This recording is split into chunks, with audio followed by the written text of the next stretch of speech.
आता आपल्यासोबत जोडल्या गेलेल्या आहेत फोनच्या माध्यमातून ज्येष्ठ शास्त्रीय गायिका पद्मजा फेडाणी जोगळेकर. पद्मजाताई, स्वागत आहे आपलं. आज आशाताई नमस्कार. आपल्यातून निघून गेलेल्या आहेत. आशाताईंच्या जाण्यामुळे सर्वांनाच धक्का बसलेला आहे, पण तुम्ही सुद्धा शास्त्रीय संगीताची सेवा करतात. आशाताईंचं योगदान आपल्या सगळ्यांना माहिती आहे. काय आपल्या आठवणी होत्या आशाताईंसोबतच्या? आठवणी चिक्कार आहे तो.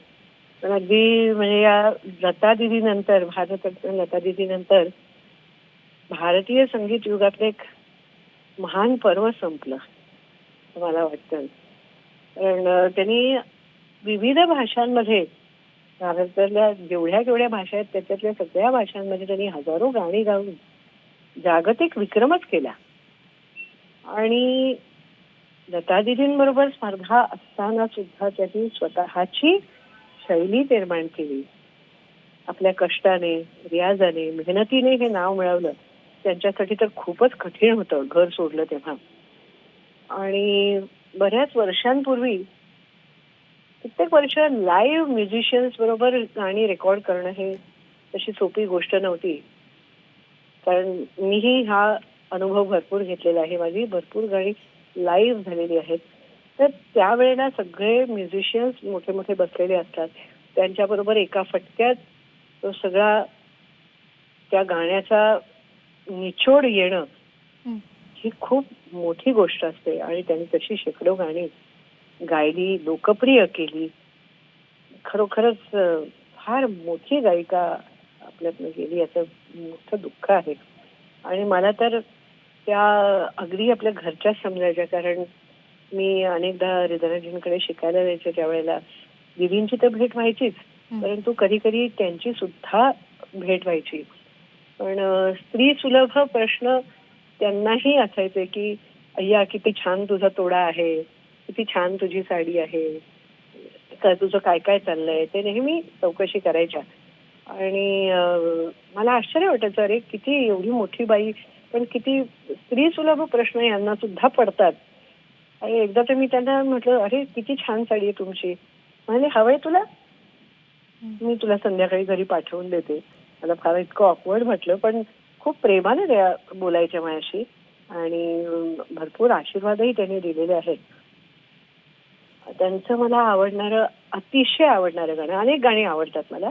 म्हणजे मी माझं हरपुण्यासारखं गाणं तर आवडतं, परंतु त्यांचं धर्मकन्या चित्रपटातलं माझ्या गुरुजींनी म्हणजे हृदयनाथजींनी स्वरबद्ध केलेलं नंदलाला रे हे अतिशय कठीण गाणं माझं सर्वात आवडतं गाणं आहे. त्याच्यात एक एक त्यांनी ताना घेतलेल्या वगैरे इतक्या सुंदर आहेत की शास्त्रीय संगीत गाणारे सुद्धा आ वाचून अगदी सीमित होऊन जातील.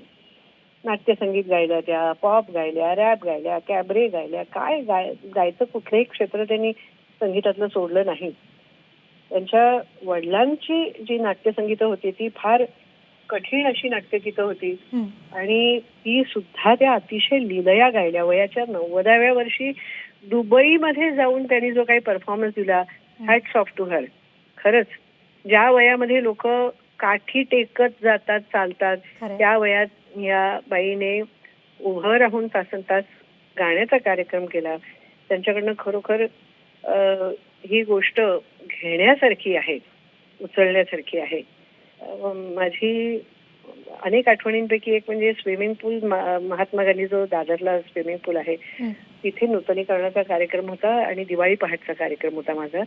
त्यावेळेला त्या आल्या आणि त्यांनी माझ्यासाठी सोनचाफ्याची फुलं आणली होती.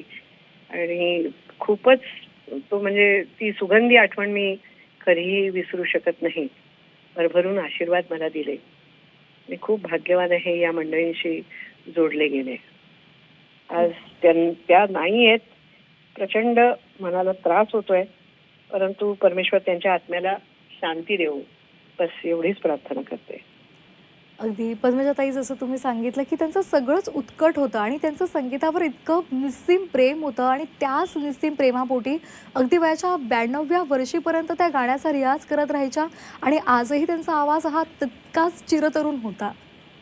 बरोबर, खरे. प्रचंड उत्साह असायचा, प्रचंड एनर्जी असायची. म्हणजे ते अमेरिकेहून प्रवास करून आल्या त्याच्यानंतर सुद्धा त्यांना जर कोणी सांगितलं की चल मला हे गाणं म्हणून दाखव, हे असं कर तसं कर, किंवा स्वयंपाकघरातला एखादा पदार्थ करा, असं भारतीताईंनी जरी त्यांना विनवलं तरी त्या पदर खोचून करायला उभ्या असायच्या.